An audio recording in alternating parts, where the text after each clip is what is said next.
know this is about trying to win the war. And we can't do that without bullets and bandages, tanks and tents. Now that's where you come in. Every bond you buy will help protect someone you love. We'll keep our boys armed and ready, and the Germans will think twice about trying to get the drop on us. Yeah, I have to agree with Linkara. This is one of the greatest scenes to ever be committed to film. Greetings fanboys and fangirls, I'm Erod and I'm the Blockbuster Buster. Yes, a million times yes. In 2010, I made a video protesting the casting of Chris Evans as the Star-Spangled Avenger. And yes, I admit it, Chris Evans was fucking awesome in this movie. In my defense, I will say this. At the time when I made that video, I was just starting out. And I made a promise to grant the first request that I got from a fan. And guess what? Protesting Mr. Evans' casting was my first fan request. And on top of that, it came from both a close personal friend and a group of soldiers that were stationed in Iraq. That's right, the men and women who risked their lives for our freedom made a request and I answered. So goddammit, when I made that video, I wasn't just doing it to be a ranting fanboy, I did it in service of our country. Anyway, enough setup, let's talk about the only Marvel movie that actually lives up to the standards set by Iron Man. Captain America, the First Avenger. As I said before, a lot of us shook our heads in protest when we heard of the casting of Chris Evans in the title role. However, that's pretty much the only thing people complained about. Everything else we heard about the movie sounded pretty good. Joe Johnston, the director of The Rocketeer, was helming this one. The movie was taking place entirely in the 40s, and they got Hugo freaking Weaving to be the Red Skull. Fuck yeah! The plot. During the latter days of World War II, young Steve Rogers desperately tries to enlist to join the fight. But he is constantly rejected because he is just too frail. Desperate to serve his country, Steve volunteers for Project Rebirth, a secret program devised to create the world's first super soldier. The procedure works, but a Nazi spy, or in the case of this movie a Hydra agent, kills the only scientist who knew the secrets of the procedure, making Steve the only super soldier. At first, Steve is seen as nothing more than a mascot to sell war bonds and comics. But when the forces of Hydra begin to amass a more powerful offensive, Steve uses his powers and his image to both lead and inspire the American forces as Captain America. Favorite character? There's a lot of great characters in this one. The cool and courageous Bucky, the suave and quick-witted Howard Stark, and that buxom badass bombshell Agent Carter. Woo, she's all twisted steel and sex appeal. And yes, Tommy Lee Jones plays Tommy Lee Jones, but it's better than the alternative. All the Howling Commandos are great, including my personal favorite Dum Dum Dugan, played by Neil McDonough, whom I've met in real life. Yup, rubbing elbows with celebrities, that's my life. And no, it's not easy. I'll go ahead and say this again, Hugo Weaving as the Red Skull is outstanding. He's such a fanatical, vile windbag, fully convinced of his alleged superior standing. What made to you so special? Nothing. I'm just a kid from Brooklyn. But my favorite character, ironically, is Captain America. When I first heard of the casting of Chris Evans, one of the reasons I objected so openly was because I was thinking of the modern Captain America, the stern soldier, the displaced hero, the leader of the Avengers. What I failed to understand is that this movie wasn't about that guy.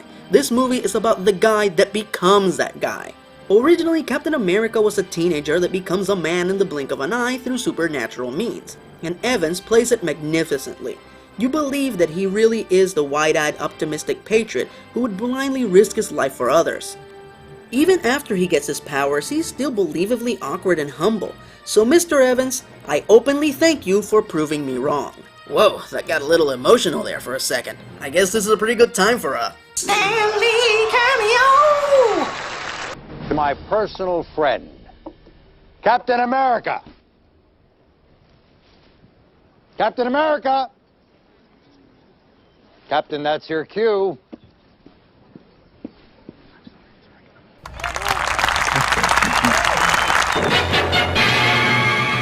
Excelsior! Oh. Favorite line?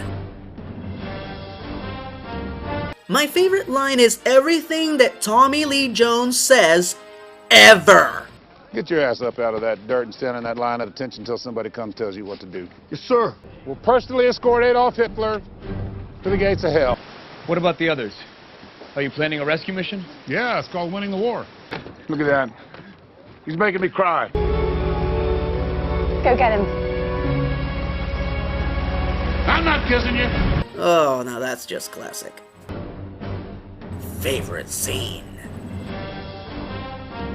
Like I said before, the USO sequence is freaking awesome, but if there is one sequence I like more than that, it's the montage after Steve first suits up and becomes the real Captain America. The whole movie has been building up to this moment. Steve spends the whole first act and a half desperately trying to prove himself. Even after he gets his powers, they refuse to give him a chance. So I can't put it into words just how satisfying it is to see him emerge through those double doors, leading the Howling Commandos, kicking ass, and giving Nazis a face full of shield. It warms the cackles of my heart. And speaking of cackles, let's look at some balls. Balls.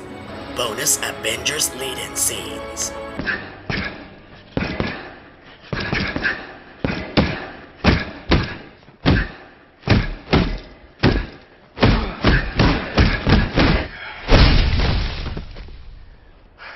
Trouble sleeping?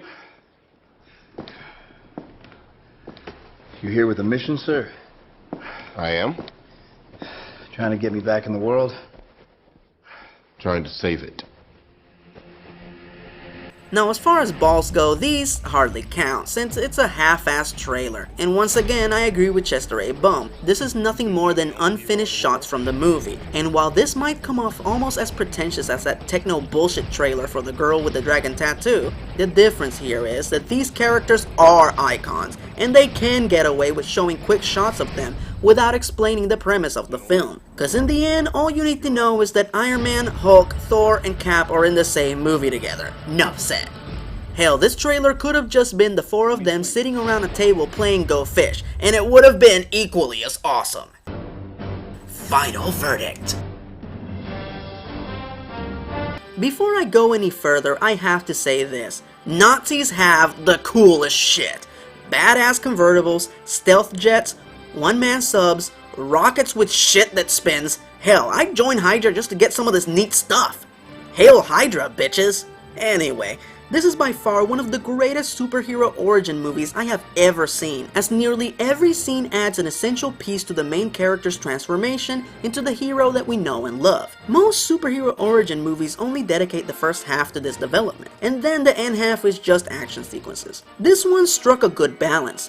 The only thing that's missing is Steve becoming the stern super soldier that I described earlier, but I'm sure that this will come to pass in the Avengers movie. As Captain America director Joe Johnston has confirmed multiple times in interviews that Chris Evans is playing Steve a little different than that movie. Unlike the other Marvel tie-in films, the Avengers connections are a lot smoother and more organic in this one. This is more than likely due to the fact that Avengers director Joss Whedon was allowed to add the tie-in moments to the Captain America script.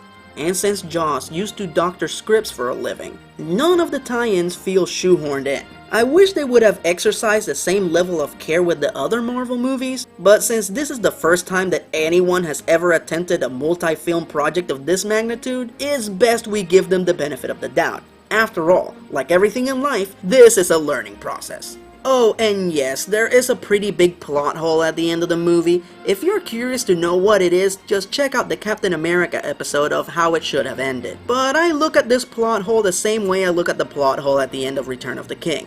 Everything else is done so well, I'm willing to ignore it.